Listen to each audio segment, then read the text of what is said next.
شروع کوم په نوم د رب ذوالجلال چې ډېر زیات بخښونکی او مهربانه ذات دی. قدرمندو کتونکو اوریدونکو سلامونه، نیکې هیلې پرځونې یو وارې بیا محمد صدیق همراز په خپل همراز پوډکاسټ کې تاسو ته نیغ په نیغه حاضر دی په دغه هیله چې روغ جوړ خوشحاله سوکاله او د صحت په کالو به مزین یې.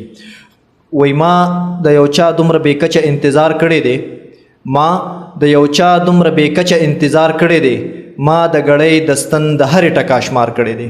د ډېر لوی انتظار نه بعد زینت المحدثین شیخ القرآن والحدیث حضرت مولانا محمد ادریس صاحب دامت برکاتهم العالیه را سره نن تشریف فرما دی.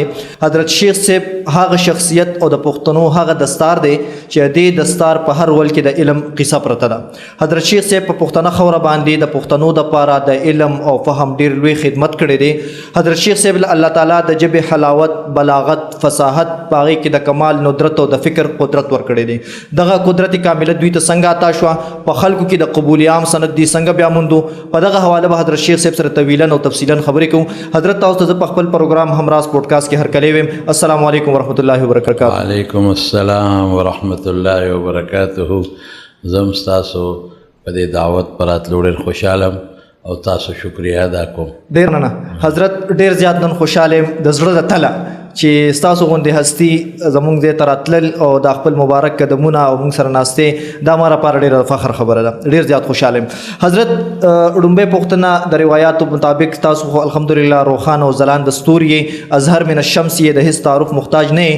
خو زموږ د انټرویو د روایاتو مطابق په لومبۍ پوښتنه زه دغه وکړم چې دا د علم او فهم په خوشبو دا معطره ګل دا په کومه خاوره او په کوم سن کې رازرغون شو؟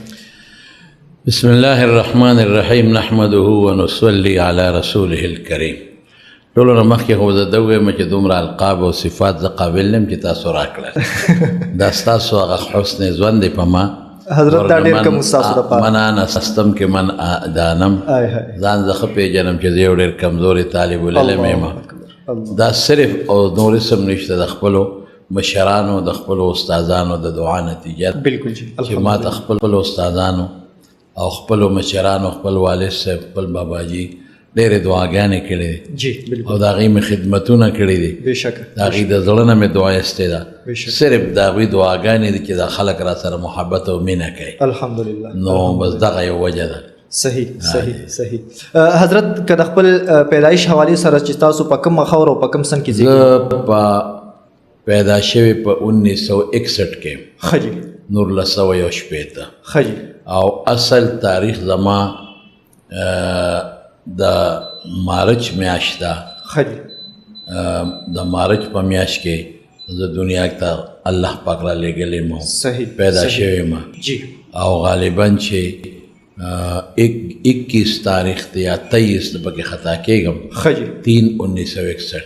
صحیح. تاسو ته پته چې په کاغذونو کې استادان تاریخ لږ بدل جی لیکي، بالکل. نو کاغذونو کې زما 1/11/61 تاریخ پیدایش لیکلی شوی دی. صحیح په صحیح تورنګزو کلي کې ښه جي د 400 هغه وخت تحصیل اوس ضلع ده، جی یو کلی دی مشهور تورنګزی، بالکل جی په هغې کې یو محله ده محله بادرخیل، ښه جي په هغې کې زما والد صاحب مولانا حکیم عبدالحق صاحب ماشاءالله او د باباجي نوم مولانا مفتی شهزاده صاحب رحمت الله علیه. ښه جي د هغې په کور کې زه الله پاک زیږولی الحمدلله او علمي کور و الحمدلله. ماشاءالله زمونږ خاندان جی جی دا د ډېرو صدونه علمي خاندان را روان دي، د الله فضل، د الله کرم. ماشاءالله.